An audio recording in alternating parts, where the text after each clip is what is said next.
Hello, fellow Movie Crusaders, and welcome to our latest episode of the Movie Crusaders Chat About. My name's Sean Wasserkrug. With me, as always, is Brian Michaels.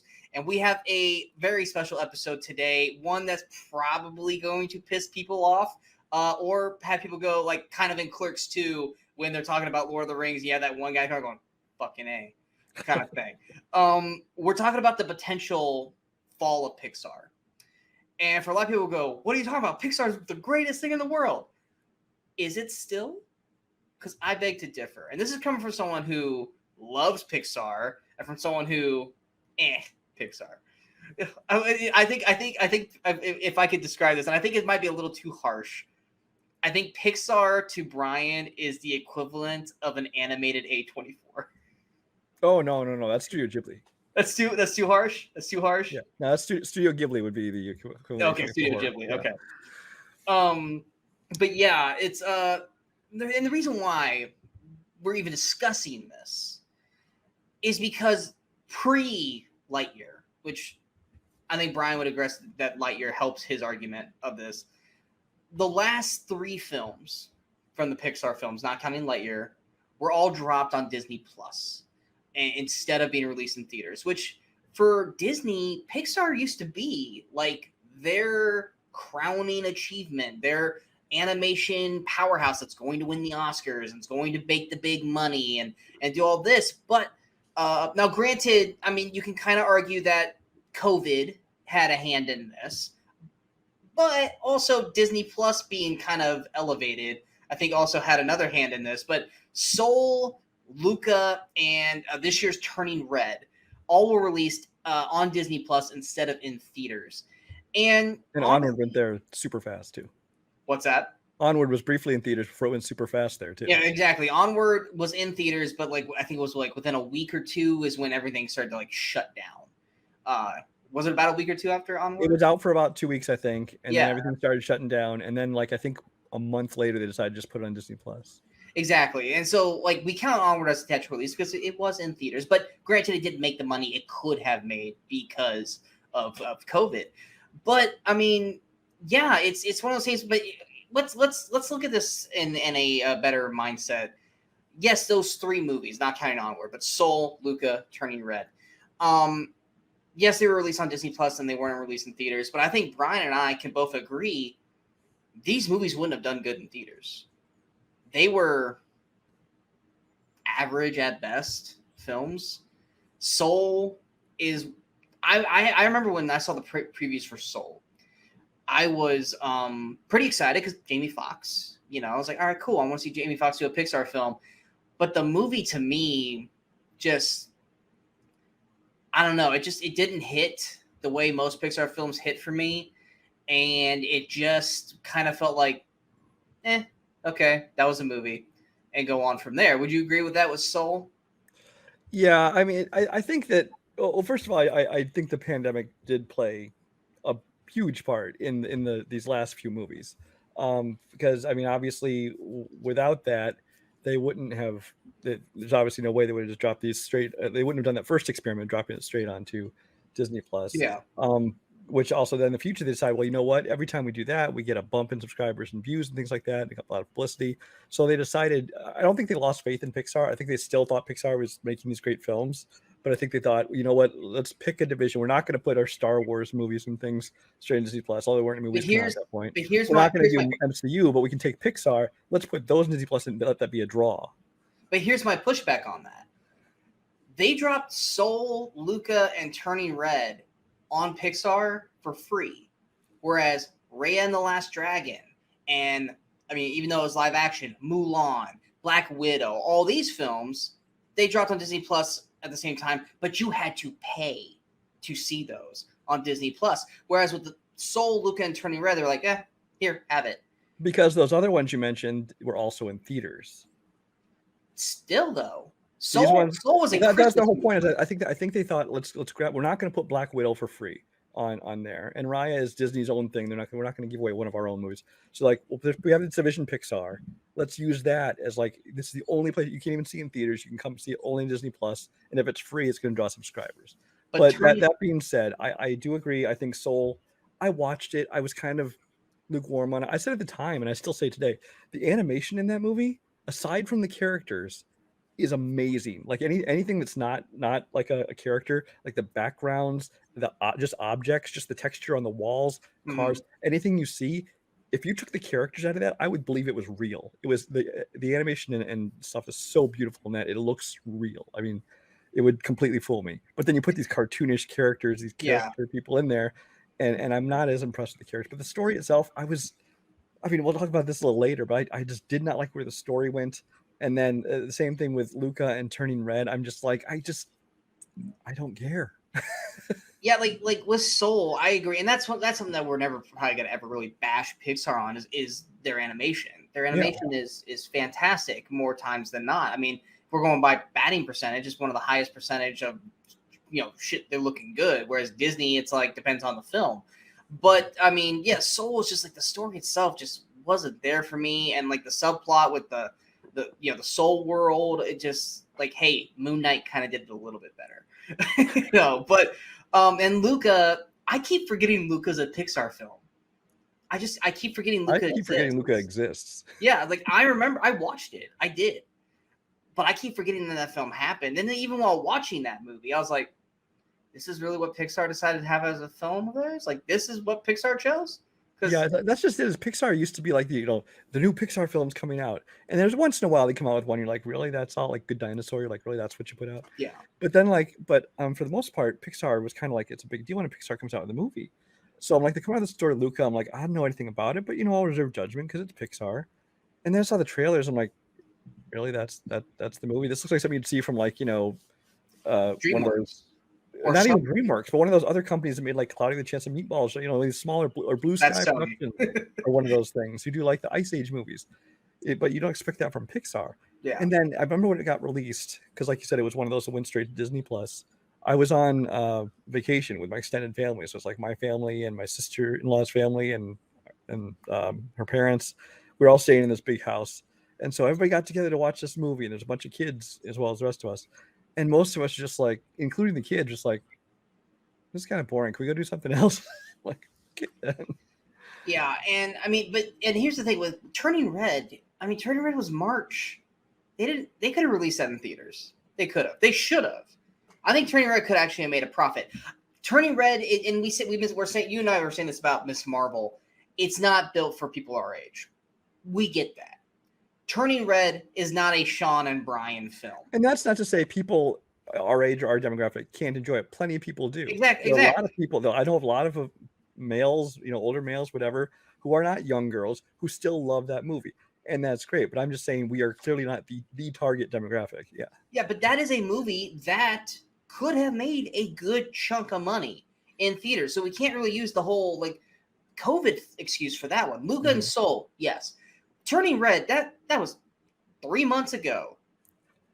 Big movies were coming out at that point. There's no reason. No, I think it was a business decision because I think it's called. I think this is kind of like goes to the Warner Brothers HBO Max thing, because Turning Red came out in March, and this is a period where Disney Plus was really in a run. I mean, I myself and a lot of friends of mine are like, thinking, man, Disney Plus hasn't had anything really. All the excited. I haven't watched anything on it in forever. There's nothing else coming out until some of these series like Obi-Wan and things start coming out, later in the year. Basically anything Star Wars or MCU. Yeah, there's like this big lull of no major new content on Disney Plus. And I think a lot of people are like canceling the memberships, like, I'll sign back up later when new stuff is on it.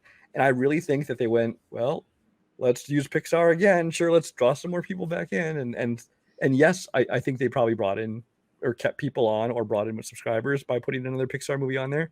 But they also gave up a ton of movie at the box office in exchange for that. Yeah, and then they wrote all their chips on Lightyear to be this big, it's Toy Story. Everyone's going to flock to the theaters to see a Toy Story film. But as we can see after this first weekend's box office, I mean, I think for a normal time of year, I think Lightyear did pretty well for the summer. This is considered an epic failure, and I liked Lightyear. I actually really, really enjoyed Lightyear for what it was. I think it did everything, and you can check my review out on the channel. I think it did everything that it needed to do. Brian, you saw... I have not seen the movie yet. You saw half the film, right? I saw about 40 minutes of it. I was killing time between two other movies, and so ducked into there and watched part of it, and I won't try and comment because I can't form a full opinion on a movie I have not seen the whole thing of. But you're right. I think it, once I think again, that it's because movie. it has. Once If they again, ever because release it has that that movie, Pixar name on it, it brings expectations because people are going, "Oh my gosh, this movie, not necessarily flop, but it was a failure or disappointment." But yet they'll be like, "Oh wow, look at this movie, The Bad Guys is becoming this huge hit." And Lightyear is already made a bunch more money than The Bad Guys, but because it's got the Pixar name on it and it has these higher expectations, and they're like, "Oh, it should have made all this money." And it's not nearly success. It looks like it's not going to be nearly the success they want it to be. But honestly, I don't think that is a result of the fall of Pixar. It's just one more example. It's like I think that the title of this episode, "The Fall of Pixar," is a little bit misleading just because of the timing. No. We're gonna get into it. We're gonna I get know. into it. I think people will look at this and think, oh, they're jumping on the thing about Lightyear, disappointing, and now they're saying that Pixar is going to fall because of it. No, this is a thing long time coming. Yeah, no, and I think as much as I liked Lightyear, and it's in my top 10 currently of the year, it's not going to stay there, but it's currently in my top 10. I think Lightyear probably should have been the one that they should have released on Disney Plus because it's a Toy Story film, and it would have driven people. Now, granted, at this time we have Obi-Wan and Miss Marvel on Disney Plus, so you don't really need to drive more people to Disney Plus. Everyone that's going to be watching Disney Plus, they're there for those two shows. Mm-hmm. But if you're going to do between Turning Red and Lightyear, I probably would have put Lightyear on Disney Plus and Turning Red out there for people to kind of, go out to the theaters to see this young character and this family Pixar film and all this kind of stuff and the uniqueness of it. Which, like I said, it wasn't my kind of film, but it was still a decent film. I didn't hate the movie, mind you, but I mean, it just wasn't what Pixar to me what made Pixar special. And that's kind of where we're going to in terms of the fall of Pixar. We're not like I said, it's a long time coming. It's not just because of these last 4 films, which you and I both really liked Onward, which a lot of people would throw Onward under the bus. I was like, Onward was actually pretty good. I expected to not like Onward, and I actually really very much enjoyed it. Yeah, I mean, like when we start with the beginning of Pixar, and granted, yes, it's a beginning. It's hard to attack it for this, but every film felt unique and gripping with obviously the animation was the big driving force. Mm-hmm. Toy Story came out in 95 and you had the big cast with it. You had this awesome story. You had good music with it.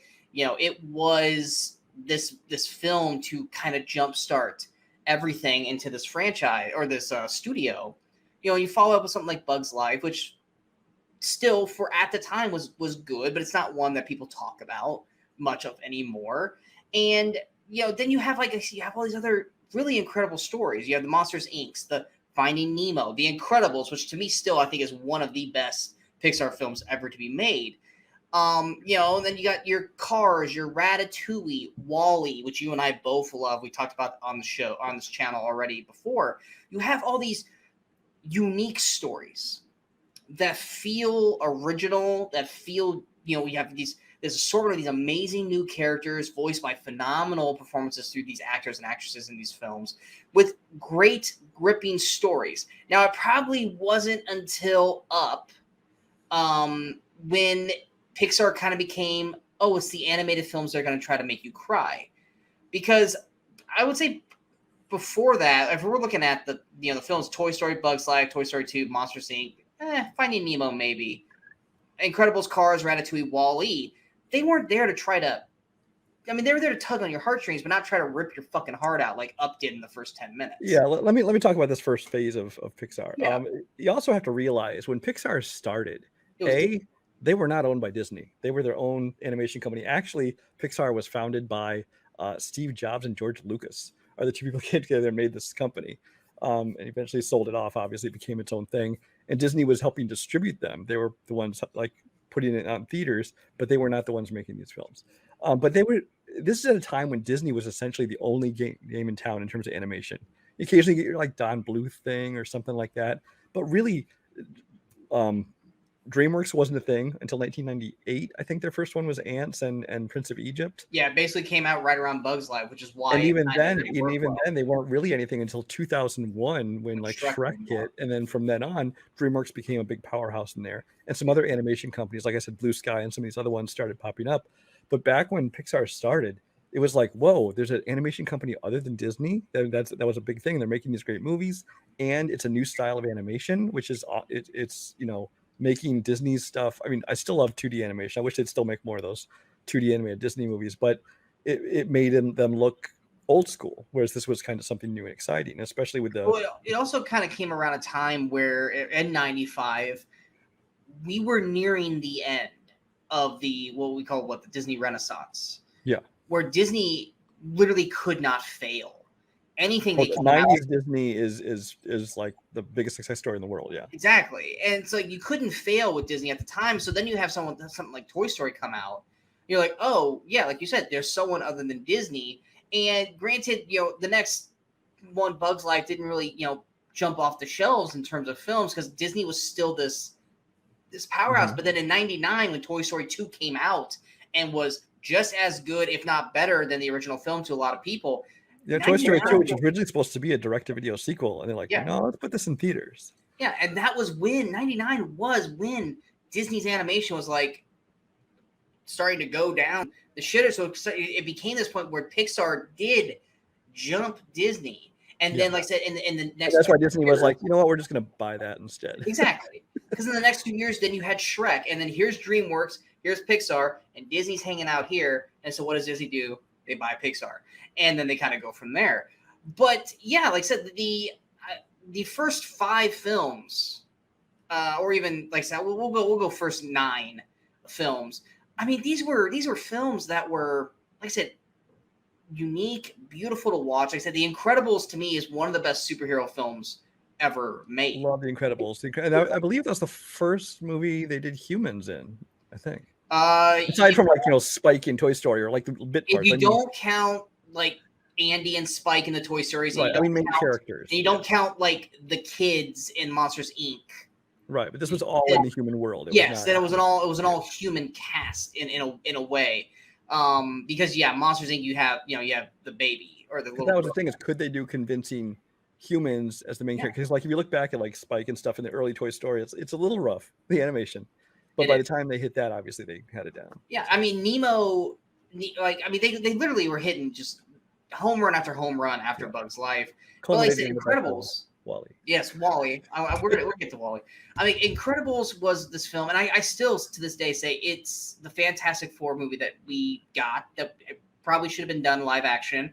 But I mean, it does a phenomenal job, and I still say to this day the one part of that movie that that like grabbed me. It was like, holy crap, this movie, like enough to the point where it made me stop going, this is an animated film, and this film is just dominating. It was at the end of the movie where Syndrome takes Baby Jack, and he's flying up there and stuff, and like Elastigirl is basically saying, you have to throw me now. Like it's just like that emotion, that raw emotion of like, if you don't do this, we're gonna lose the fucking child kind of thing. It was like made me go, holy crap, Pixar, you're damn. And like I love that movie. Like Syndrome, one of the better villains in later movie history. One of the best animated villains, hands down. But just in films in general, like I said, everyone loves Finding Nemo. Finding Nemo was a beautiful story. Honestly, Ellen DeGeneres probably wouldn't have been around nearly as long if it wasn't for Finding Nemo, and I'll stand on that hill. But next after that, you got Cars, which I think a lot of people kind of shit on Cars now, but at the time, Cars was solid. Cars did what it was supposed to do, which was sell toys, which it succeeded. Ratatouille told a great story, which I'll admit I shit on Ratatouille for like the first 5 years it came out because I just didn't care about that story. And then I watched it again. I was like, all right, that's actually a pretty damn good film. I'm not huge on Ratatouille, but I think Ratatouille also feels like the most old school Disney, where it's just like, look at the cutesy animal character. Cast, and then you have like this talking rat. And it's like, okay, it feels like a Disney film and not like a Pixar film in a way. But then you get WALL-E. And WALL-E is this beautiful masterpiece of a film.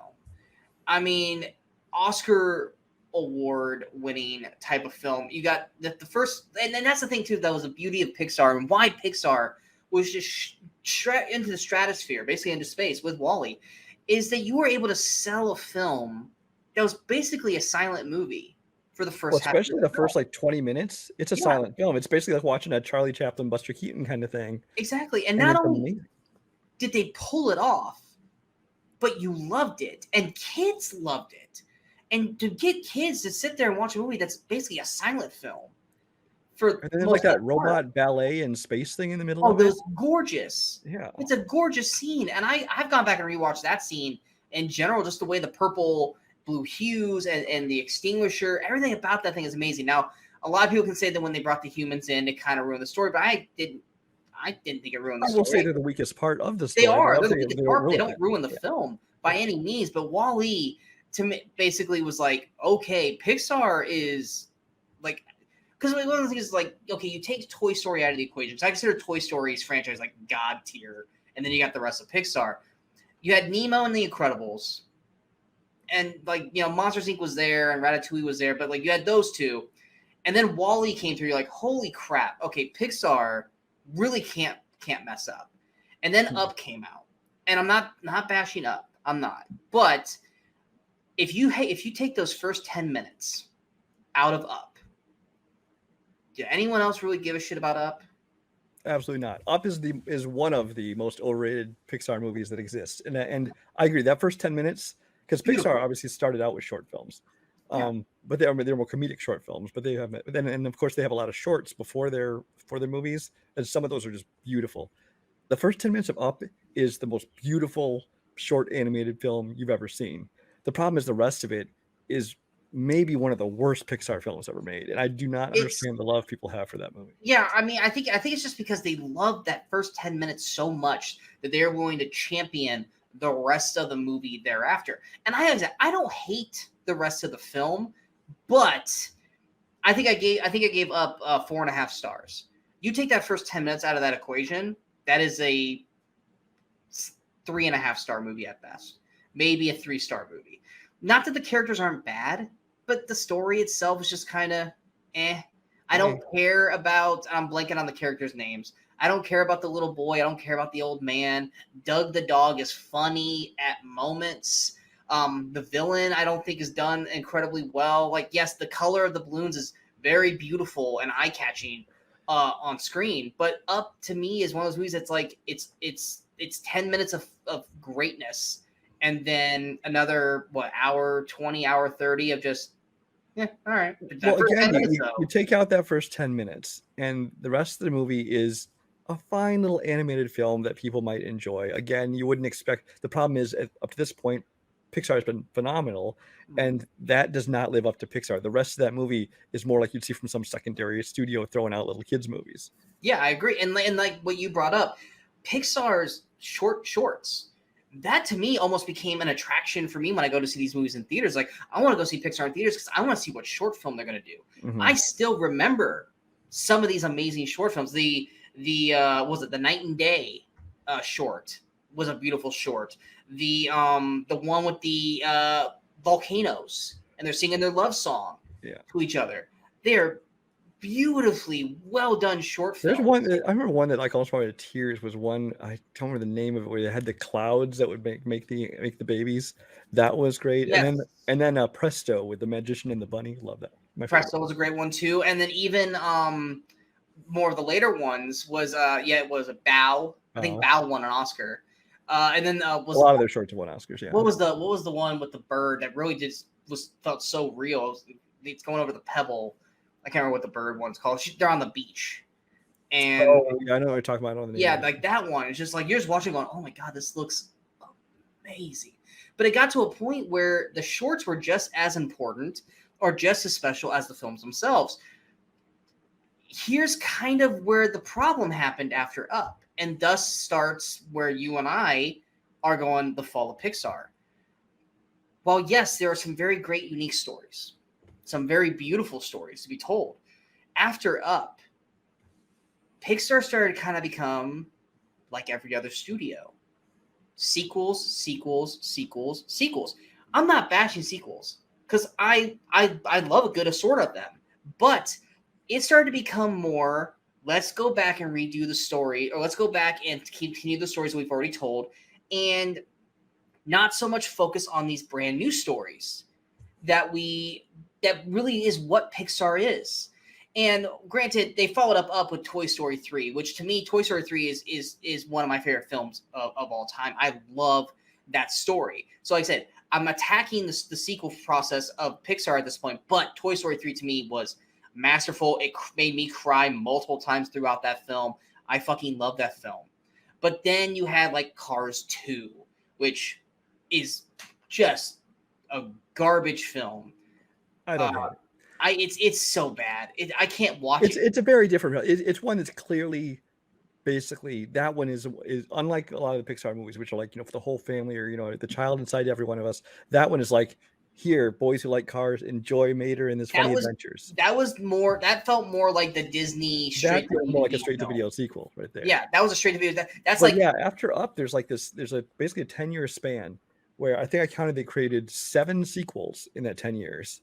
Yeah, and I think there Toy were Story 3, Cars 2, Monsters University, which I liked, Finding Dory, Cars 3, Incredibles 2, Toy Story 4. Yeah, and so then all those in a 10-year span, and during which they only came out with a few originals. Brave, which Brave was all right, but it was not one of their most successful movies. Once again, it felt more like a DreamWorks movie. The Good Dinosaur, which is really considered one of their weakest ones. Wait, because you had How to Train Your Dragon out there, and it's like, it doesn't have the dragons, but it has the same kind of, it's like Scottish or Irish kind of heritage thing. You have Inside Out, which once again, one of the better Pixar films ever made. I know you're not a big fan of it. I know you're not a big fan of it. But that's kind of where it was after Up. Well, actually, starting with Up, honestly, because like that, you said that's where they turned the corner into like, oh, let's try and make these movies to make people cry. And there was this 10-year span basically where they went to one of two things. They said either we're going to just pump out sequels, and on the other hand, we're going to try and make this stuff and have like this high concept stuff like, oh, what if your emotions, what is it like inside your body, emotions, or where does your soul go when you die, and this kind of stuff. And they got away from what they got the original stories from. Which, I mean, for me, at least with Inside Out, I thought that was brilliant with what they did, and I love the story. But I don't think it's necessarily the story itself, but more the characters that they created through that film. I love, happy, joy, disgust, anger, and crap. What is the fifth one? I'm blanking on the fifth one. Fear or panic or something like that. It was Bill Hader's. Yeah, it's Bill Hader's. Like, it's probably is like fear. I love that, and I love the concept of like the balls being your memories and like your core memories and all that stuff. And yes, like once that, even with Inside Out, you have this great story, funny, great characters, but then they have to throw in what we call the Pixar tier, which was the not Bilbo, Bill Bing Bong, yeah. Which beautiful moment. But once again, once Up came out, it felt like, unless it was a sequel, every movie had to have a Pixar tier where 10 minutes of the movie or at least some aspect of the movie had to do something to try to make you cry. And if you didn't cry, it like felt wrong. Like, how did you not? It's a jaded adult. Exactly. It's like, but then you had like I said, Monsters University. For me, I enjoyed Monsters University more than Monsters. That's in that 10-year span. Yes, they went pumping out sequels, and I enjoy and still in that span, I enjoy most of the movies they put out to different extents. Like I said, I don't mind the Cars. I don't even mind Cars 3. It's not a great movie. But it's not I don't hate Cars 3. I think Cars 3 was a huge step up compared to Cars 2. I enjoy that movie. It seems like largely a copy of Finding Nemo, but I still enjoy that movie. Monsters University, like you, I enjoy that. But again, it's really just kind of more Monsters Inc., which is all sequels are. So I enjoy them. It's just a matter of Pixar got known for their original stories, and now it's just like they just, like you said, became like every other studio. Let's just see the problem. The problem is though, is like, and this is where I think, like I said, my argument for the Fall of Pixar is, if you take the sequels out of the equation, after Up, their original concepts, their original ideas, Brave, not a home run. Inside Out, yes, a huge success. Good Dinosaur, people like to forget that movie never happened. It's not a bad movie. It's just like okay. That one felt more like a Bluth film. Yeah. If anything. Coco, huge success. Coco's a fantastic success. And then we're at Onward, Soul, Luca, Turning Red. it's the thing where they are losing the essence of what Pixar was and what Pixar is, which is these beautiful, unique stories. Which I'm not saying that those stories don't have their moments, but they're missing something that made them be just another animated film to something as special as The Incredibles, Finding Nemo, Ratatouille, Toy Story 1. It just feels like at that turn, the upturn, basically, that Pixar became more about trying to basically just make money or make you cry, and less about the overall essence of what Pixar was in the first place, which to be this unique animated company that wasn't Disney. But now it is Disney. And now, once again, we're back to this battle, whereas where Pixar and DreamWorks to a way, but we'll stick with Pixar on this. Pixar was this upset juggernaut that came in and basically knocked Disney down a peg. Because Disney just was not putting out the good animated stuff. They were actually pretty damn bad. And Pixar was like, we got this. And they're boom, boom, boom, boom, boom. And now we're at a situation where Disney animation has come back. Frozen was probably, I can't remember if it was before Frozen or if it was Frozen. The Disney animation all of a sudden were like, hey, we're going to take the Pixar formula. Well, it started with Tangled. Tangled kind of Tangled. Yeah, it was Tangled. Tangled was originally going to be a weird mix of 2D and 3D animation. And Tangled, if you look at the budget of Tangled, it's some huge amount, like $400 million. Because what happened is basically they started making a movie and then started over because they wanted to try and make that transition. And then they just changed their style into full 3D. So they did Tangled, which was a moderate success. But then by the time, because that was kind of the testing ground of Disney going, 3D animation. And then, but after that, by the time Frozen came out, it was in full force. So, yeah. Yeah, because I mean, I'm trying to find. Yeah, Tangled was 2010. After Tangled, I mean, in terms of successes, I mean, you've got Wreck-It Ralph, which was a huge success, enough that they made a sequel. Frozen, Big Hero 6, Zootopia, Moana. Like I said, you got Ralph Breaks the Internet, which I wasn't a real huge fan of, and then you got Frozen 2. Spies in Disguise, I think, is really underrated. That was inherited from Fox. I know it was, but still, it's on the list. And then you got Raya. Ron's Gone Wrong was actually a pretty good film, I thought. And then you got another Fox inherited. What's that? I'm just saying that was another Fox inherited. I know it's another Disney Fox film, one. Yeah. But and then you got Encanto, and which to me, Encanto, and I think I said this to you after Encanto. I was like, this felt like the most Pixar-y Disney film, because Encanto felt like a Pixar film. It was like it's got that emotional weight. It's got all this kind of stuff that feels like a Pixar film, but it was a Disney movie. Mm-hmm. And I even said this one was the last year when Encanto came out. I even told us like we've been talking about this Pixar thing for a while now.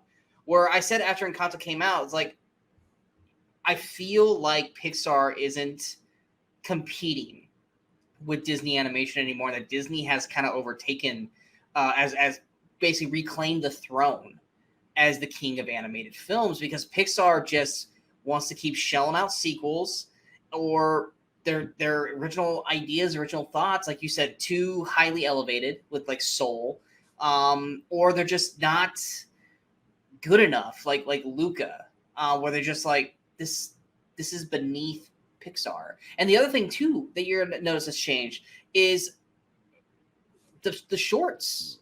What happened to the shorts? They're gone. There was no short on Lightyear. Now the other ones, the Turning Red and Luca and that, they all had shorts that were supposed to be attached to them, but of course they just put them on Disney Plus. But of course then they aren't connected, so not as many people. Yeah, you don't have that. You don't have that link because it's not like that intro cartoon. But Lightyear, had none. If you don't have them connected to the Pixar film, a lot of people don't see them because it's before the movie. Boom, here you go. But if you take those away, then it's harder and harder for people to find. Like unless it's someone like you and me who knows about them, it's harder and harder for people to find these short films, which was what started Pixar off in the very, very first place. Once again, losing the essence of what Pixar is. And it's like I said, I'm honestly trying to remember, did Onward or Toy Story 4 have a short? I can't remember. They did. I couldn't tell you. I can't remember which one had Bow. I want to say it was Coco or Incredibles 2 had Bow. It might have been Toy Story 4. But it's just one of those things where it's like Lightyear, when Lightyear came out, Lightyear felt I said I liked it, but Lightyear felt just like another movie. It does, and here's the thing: it has element of Pixar because it has its 10 minutes. It has its 10 minutes for the Pixar tier. Did it work? Yes, it worked because Pixar does know what they're doing in terms of that thing. They have a 10-minute window in that movie, which Brian, you saw that part of the film, that tries to get the Pixar tier out of you.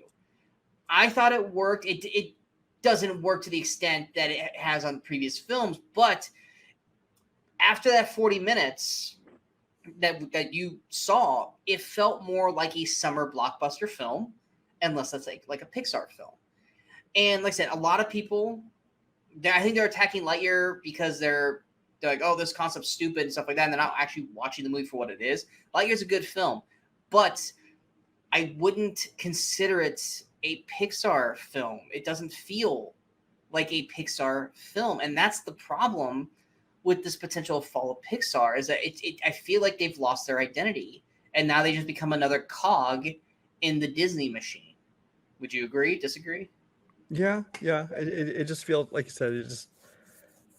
I think just in general, I think things haven't have that special feel that Pixar used to have.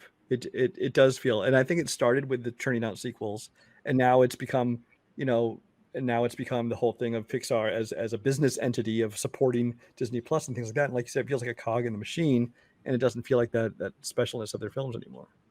Yeah, and I mean, I think they've only got. I don't think we get another Pixar film now until next summer, which is called Elemental, which I think I saw concept art of it, but we don't. Again, I'm just bored by the idea of it. Yeah, And just a fact check. I just another thing with the Disney Plus and the whole acquisition of Fox. Onward did not have a Pixar short on it because they put a Simpsons short in front of it instead. That's right. It was like one of them had a Simpsons one. I know one of them had a Simpsons. So it was a Toy Story 4 that had Bow. I can't find the Toy Story 4 one offhand, but I was like, no, I'm sorry. Go ahead. No, I didn't find it. Yeah, so I can say you're once again losing the essence of what makes Pixar Pixar. Like I said, Elemental, it has it's a Pixar film. You're always going to give them like a puncher's chance of and once again, high concept. They're telling a story about the elements of the world. At least that's what I've gotten from the basically the concept art. About water, fire, wind, earth. That's basically what the film's going to be. Obviously, there's going to be another more actual built-in story to that. But it's one of those things where even with the marketing for Soul, Luca, Turning Red, hell, even Onward, it wasn't normal Pixar marketing. Even the marketing feels like it's dropped. Like it's Lightyear has Toy Story behind it. So Lightyear's marketing can sell itself because it's Toy Story. But it's just like I said, it feels like Disney, once they've regained control of animation with the Frozens, Tangled, Raya, and all this kind of stuff, it's almost, I'm not saying they're trying to make Pixar fail. I'm not going to say that because obviously Pixar makes them a lot of fucking money. But I feel like Pixar in itself has basically been dropped down a peg like by Disney.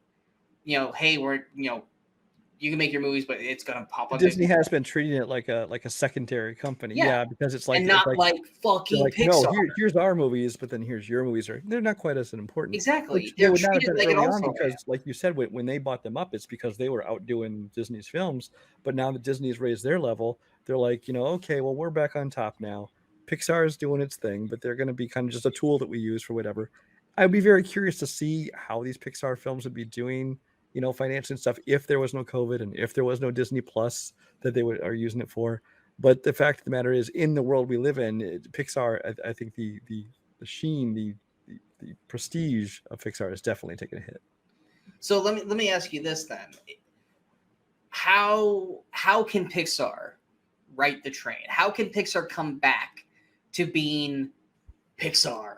And obviously, you can't remove Disney because Disney ain't gonna fucking sell them. But in your eyes, how can Pixar come back? In my eyes, Pixar would have to go back to doing what they did in the beginning, which was just create great stories that could include, everything from humor to emotion to all that stuff, but without A, having to make it sequels, and B, having to have everything be this, deep emotional thing or this esoteric thing about souls or inner emotions, things like that. They started out by, let's make a movie about toys. What if toys could talk? What if we could hear what the bug's life is like? What if we have what things set in the world of monsters? What if cars could talk? They were very simple concepts, but that everyone could, connect to, and that had entertaining characters and great dialogue, and it was fun. And yes, there were emotional moments, but it wasn't made to be tearjerkers or made to be, the searching of your soul. And they need to get back to those basics.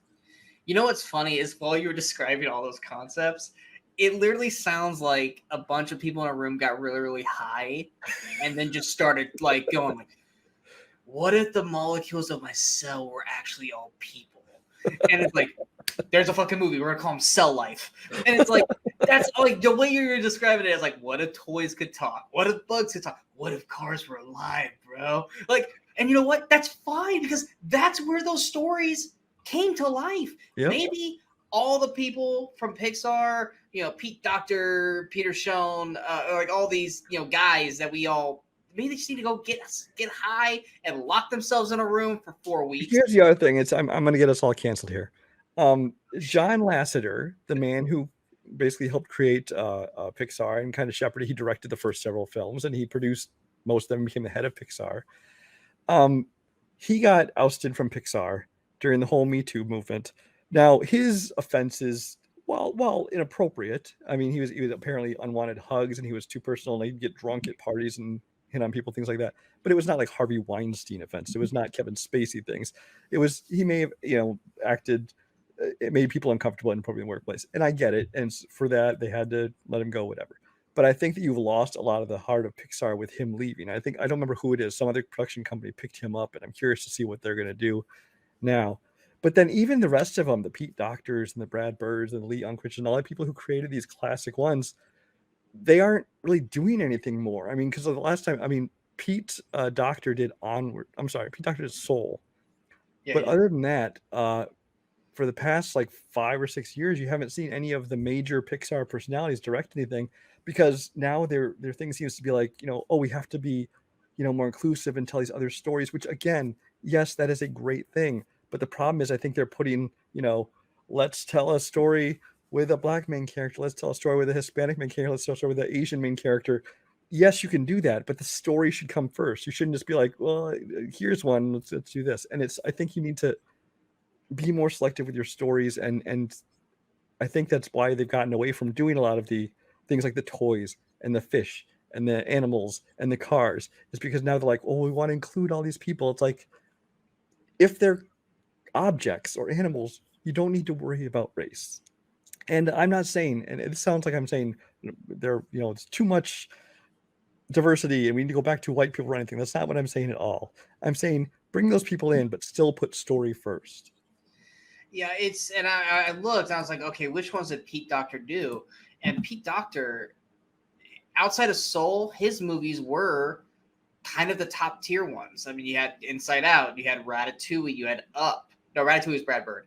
But he also did Monsters, Inc. Brad Bird hasn't touched Pixar since Incredibles 2. In fact, what has Brad Bird done since? Other than Doctor, your past few ones were Enrico Casarosa and Domi Shi and Angus MacLean. And it's these people who they might be great animators, but clearly they were not ready to direct, at least not to the level of what these other people were able to do so far.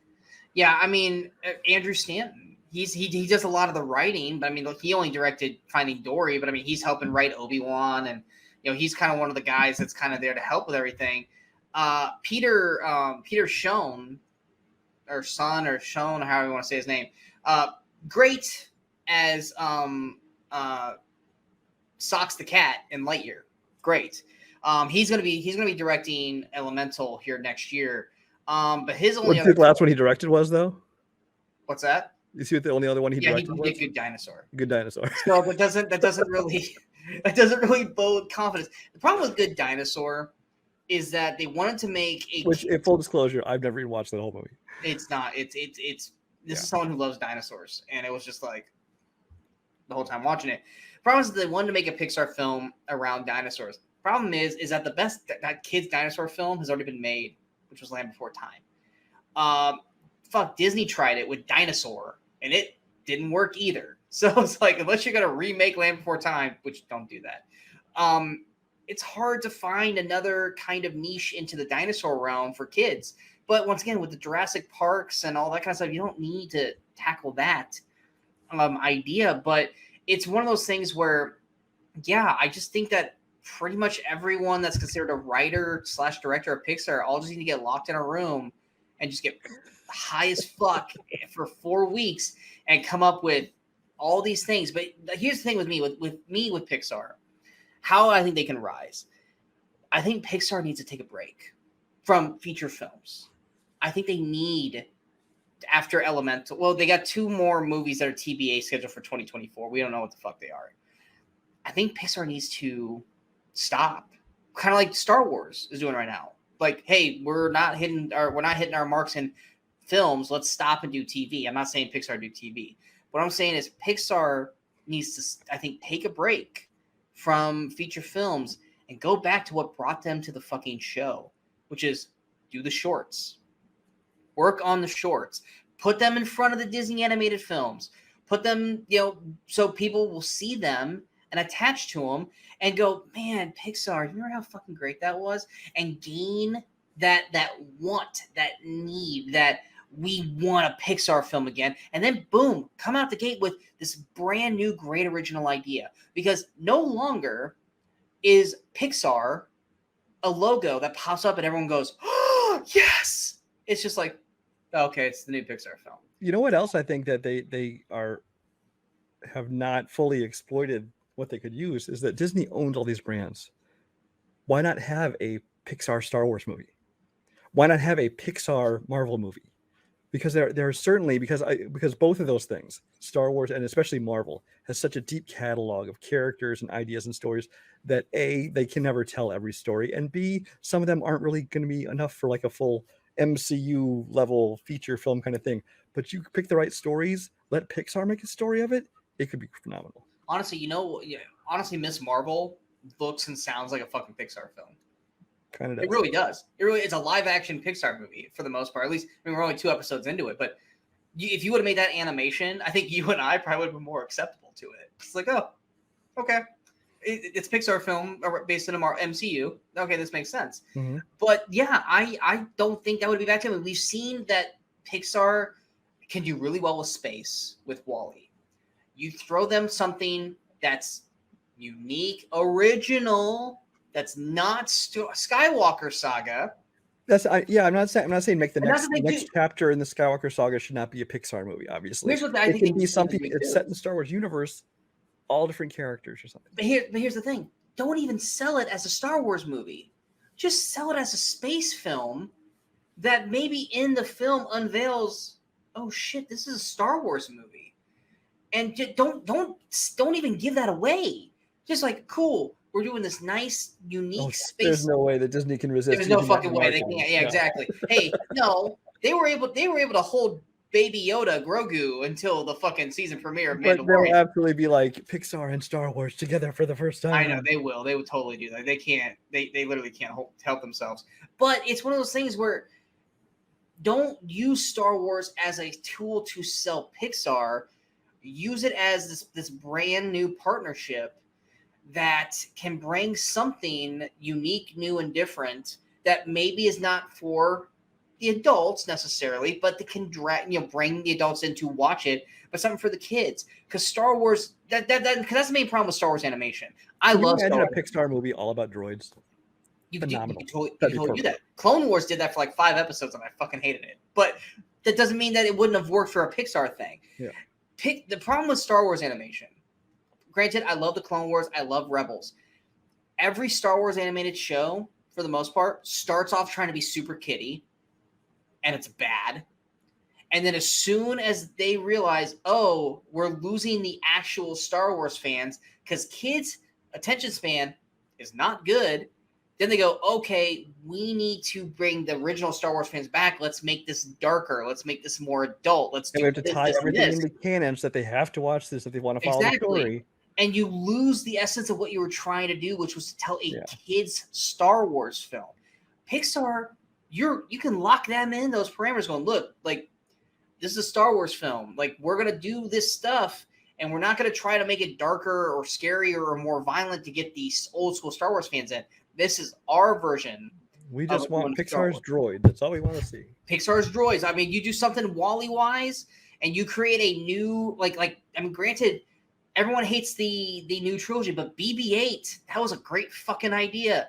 Debo and Rise of Skywalker, those are great, solid ideas. Pixar them, not BB-8 and Debo, but you could Pixar Dio was actually funny as Dio actually Dio, exists. not Debo. Dio exists because J.J. Abrams saw the original Lamp short of Pixar, one of their first shorts, and that's where that came from. I mean, you could even. I don't think Disney owns this property, and I can't remember if they do or not. Brave Little Toaster. That is Disney. That is Disney. You could Pixar that thing back up because Brave Little Toaster was an animated film that I love. Now, granted, you're not coming up with an original idea; you're remaking something, but you take something like that, like I said with Toy Story stuff, you're taking ideas or things that people look at every day, they don't pay attention to, and you humanize them to a point. You give them that as a story.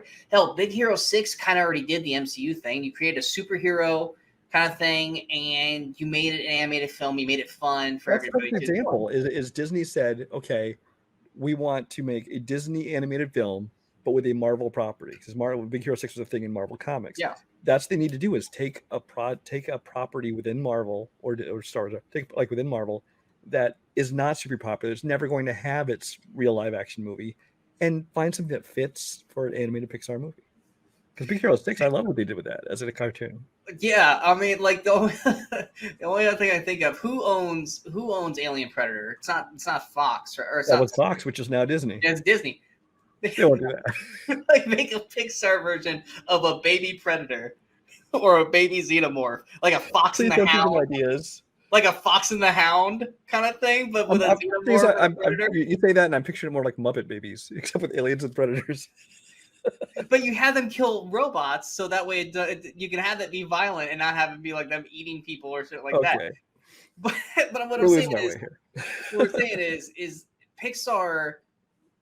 It's the fall of Pixar because Pixar lost their way, and Pixar just, even the originals that they're coming out with, they feel half-hearted. They don't feel like they have the full attention of Pixar anymore. And it might not be necessarily that Pixar's not doing it. It might be more Disney kind of going, hey, we remember when we beat you. Now we're going to own you, and we're going to, like you said, make them treat them like they're not as important because Disney animation is top tier now.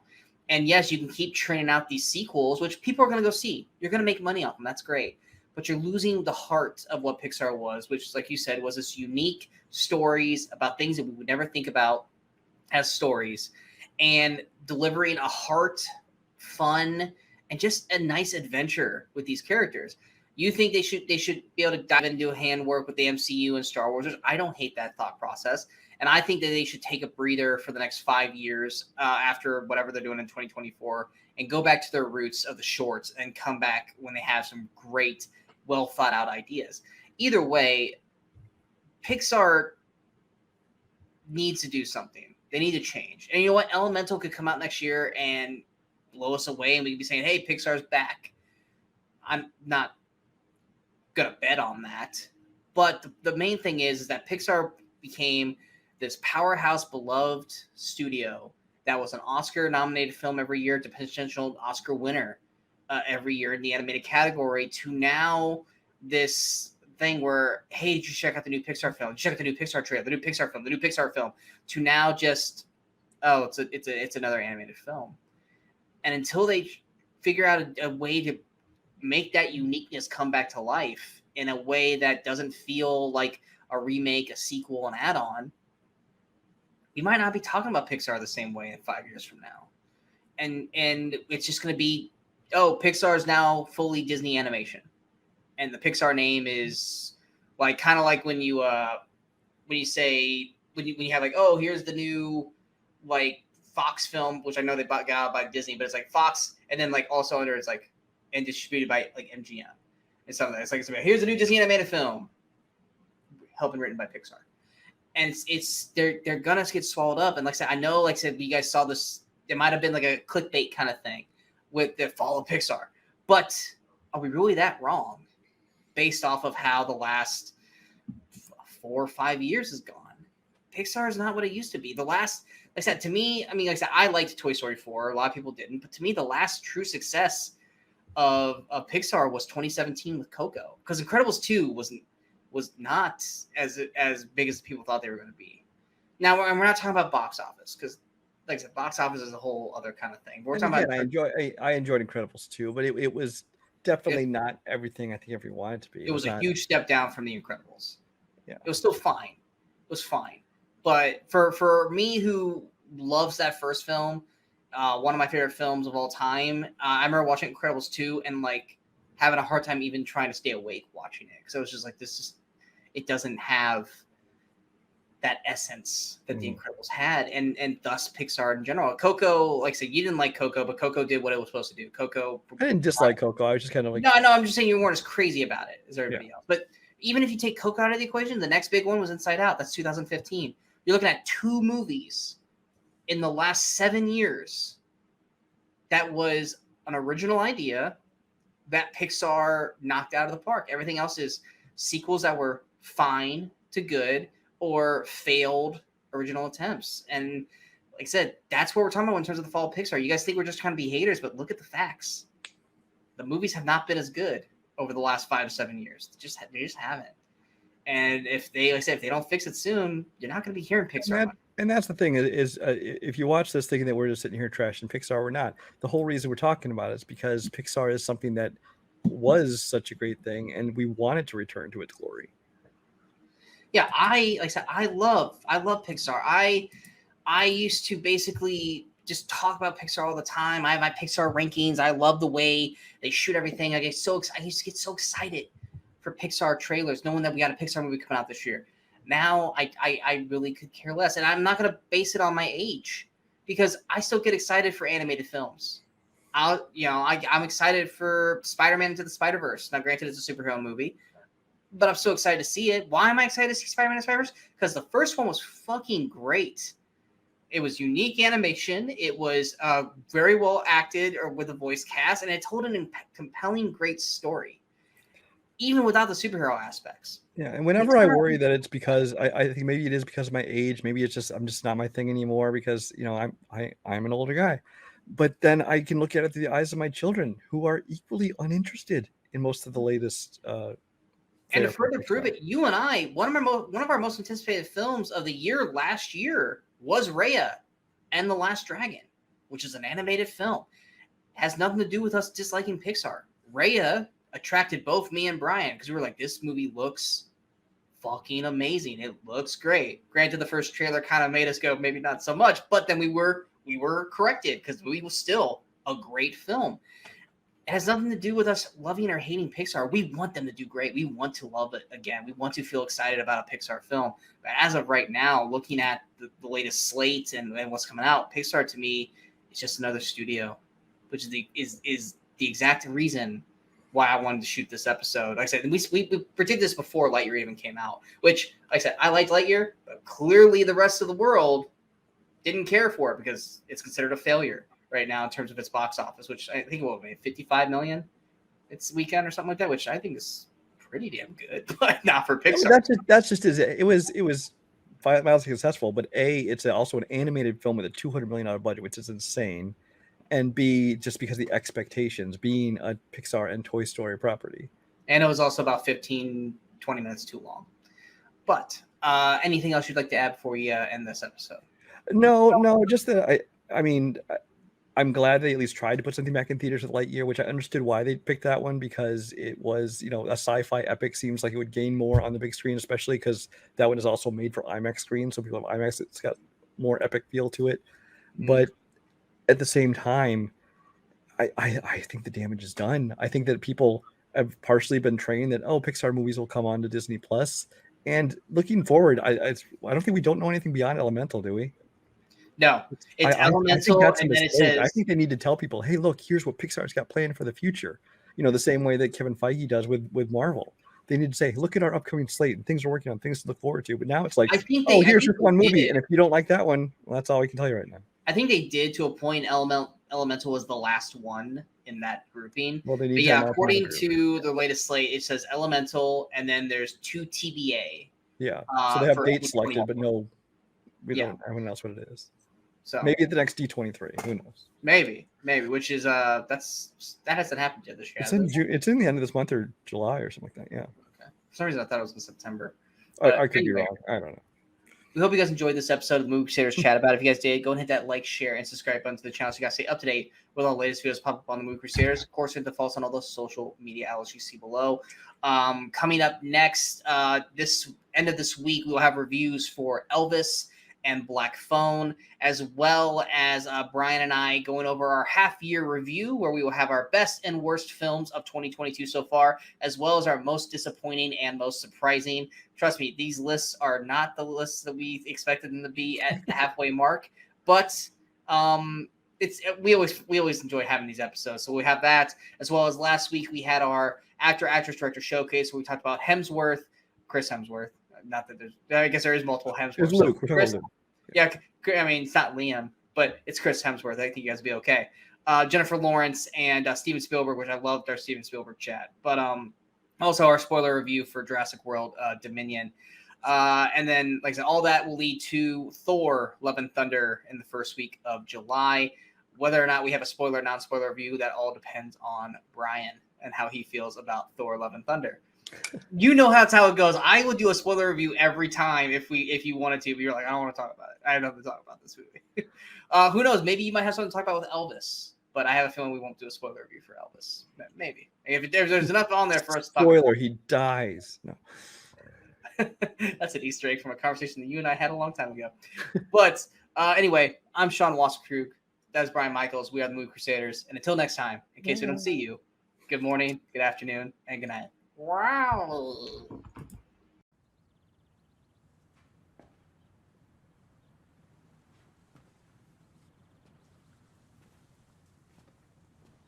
You're still here. It's over. Go home.